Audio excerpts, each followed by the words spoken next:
अपने दिल पे हाथ रखिए, मैंने सुना है कि इस झारखंड में बड़े बड़े करोड़पति लोग हैं। करोड़पति होना कोई गुनाह नहीं है, मंदिर भी बनाते हैं। मैं बार बार कह रहा हूं मंदिर बनाइए, लेकिन इन मंदिरों की रक्षा करने के लिए ये जो सनातनी चलता फिरता मंदिर है, इसको भी सशक्त बनाइए, तभी मंदिर बचेगा। मंदिर तो पहले भी थे भाई, ऐसा नहीं था कि आज ही कोई मंदिर है। ये मंदिर 20 साल 25 साल के बाद रहेगा नहीं रहेगा, इसका इंतजाम कीजिए। जो लोग यहां मंदिर बनाते हैं वो मंदिर बनाएं, लेकिन उसके 500 गज के अंदर ऐसे सनातनियों को स्थापित करें जो शत्रु की गर्दन को तन से जुदा कर दें, तब मंदिर बचेगा आपका। मंदिर में ताला लगा करके आप चले जाएं और आपको पता न चले।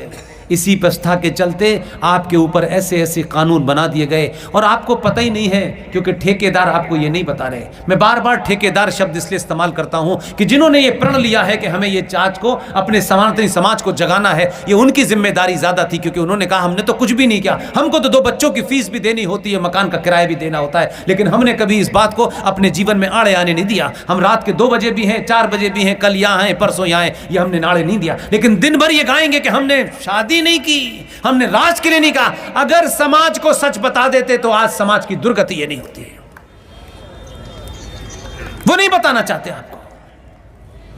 वो कैसे प्लेसेस ऑफ वर्शिप एक्ट 1991 बना, कैसे इस देश के अंदर वक्फ प्रॉपर्टी कानून 1995 चल रहा है। जब चल रहा था तब 117 गिनती में पार्लियामेंट में बैठे थे, बोले नहीं। ये बताया है किसी ने, किसी नेता ने बताया आपको? ये कौन बताएगा? टीचर बताएंगे नहीं, क्योंकि कोर्स में नहीं है। माताजी बताएंगे नहीं, पिताजी बताएंगे नहीं, भाई बताएगा नहीं, तो फिर कौन बताएगा आपको कि आपका सौदा हमने कर दिया है, अब आपको मरना ही है?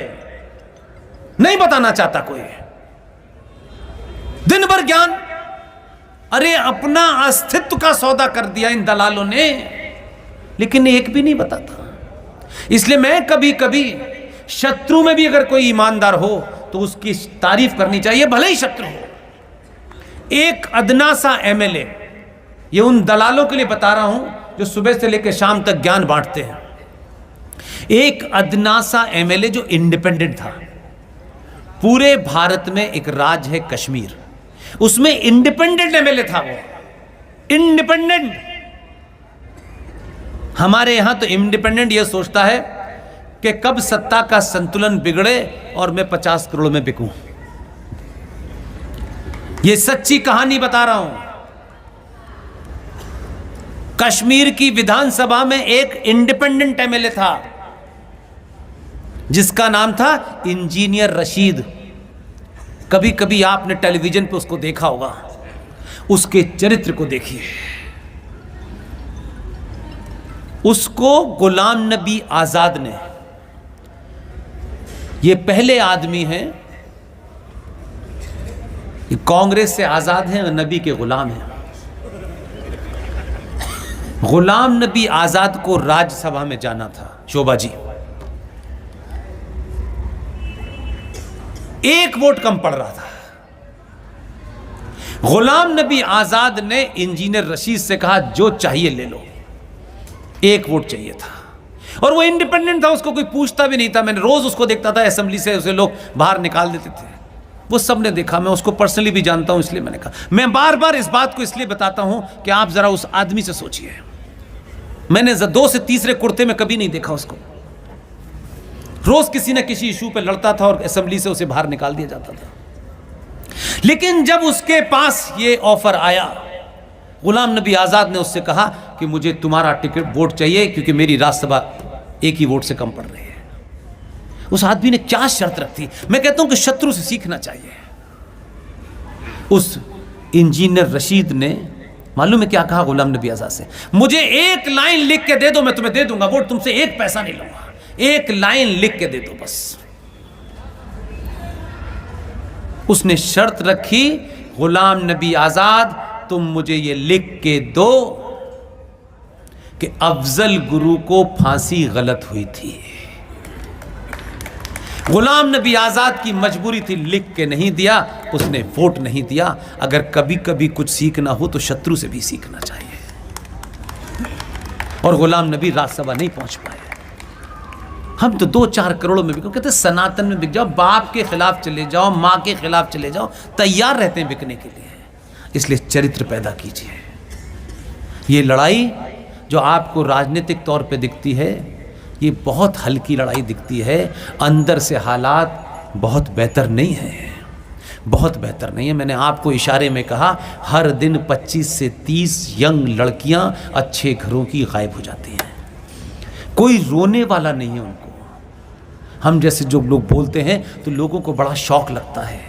ये घटनाएं आज सुननी कि ये 35 टुकड़े हुए, कोई फ्रिज में रख रहा है, कोई सूटकेस में रख रहा है। आप एक घटना सुनते हैं और सो जाते हैं, पता नहीं कैसे आप वो सनातनी हिंदुओं के आपको नींद आ जाती है। आप उस दिन का इंतजार कर रहे हैं जब तक ये घटना आपकी बेटी के साथ ना घटे। जिस दिन बेटी के साथ घटेगी उस दिन कहेंगे पूरा देश मेरे साथ क्यों नहीं खड़ा हुआ। अगर आप इस बात का इंतजार कर रहे हैं तो 35 टुकड़ों में आने वाली श्रद्धा के बाप से टेलीफोन करके भी बात करते तो लोगों को लगता कि लोगों को इस दुख का अंदाजा झारखंड में भी है और बिहार में भी है। जिंदा समाज अगर चुप रहता है तो निकिता और अंकिता को अपनी बेटी मानता, रूपेश पांडे को अपना बेटा मानता, तो इस झारखंड के अंदर इतने लोग खड़े होते कि जब तक रूपेश पांडे का हत्यारा गोली से न मार दिया जाए तब तक नहीं हटेंगे। लेकिन हमें इसमें क्या मिलना है, हमें तो ड्रामा करना है।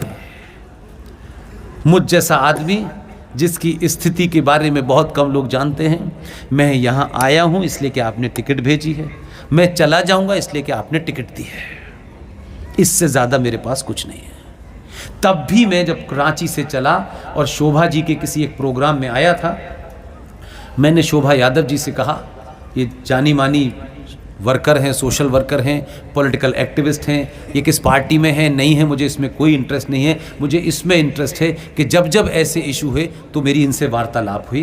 तो मैंने इनसे कहा कि आप मुझे यहाँ के रांची के बारे में नहीं पता है, मुझे किसी भी तरीके से रूपेश पांडे के घर जाना है। तब मैंने अपने साथी जो बनारस से LLM करके आए हैं, ओम यादव जी, जो पूरे देश में मेरे कोऑर्डिनेशन के प्रोग्राम हैं, मेरे और हमारी टीम के प्रोग्राम देखते हैं, मैंने उनसे कहा यार 10,000 रुपये मुझे कहीं से ला के दो। तब उन्होंने अपने ATM कार्ड से, जो आदमी रोज़गार नहीं करता उसने मुझे 10,000 रुपये दिए। और ये बात मैंने गुपचुप जाके बताई और उनकी माँ को दिया, और मैं जो कर सकता था करने की कोशिश की। लेकिन मुझे दुख इस बात का है, दुख इस बात का है कि मुझे यहाँ जब गया तो उनकी माँ से मिला, उनकी दादी से मिला, उस घर की हालत देख के मुझे लगता था यार हिंदू होना पाप है क्या। ये हजारों हिंदू नेता, ये मंदिरों पे मुकुट चढ़ाने वाले, सोना चढ़ाने वाले, ये अमेरिका लंदन में अपने बच्चों को भेजने वाले, ये कितने बेहया और बेशरम लोग हैं यार।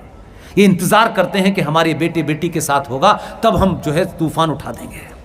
उसके घर की हालत देख के लगता था कि यार इस घर में कोई आदमी कैसे रह सकता है। एक कमरे का मकान जिसमें दरवाजे नहीं। उसकी दादी बता रही है कि वो माँ बता रही है कि पड़ोस में मुसलमान रोज धमकियां देते हैं। लेकिन मुझे अफसोस नहीं, गुस्सा है।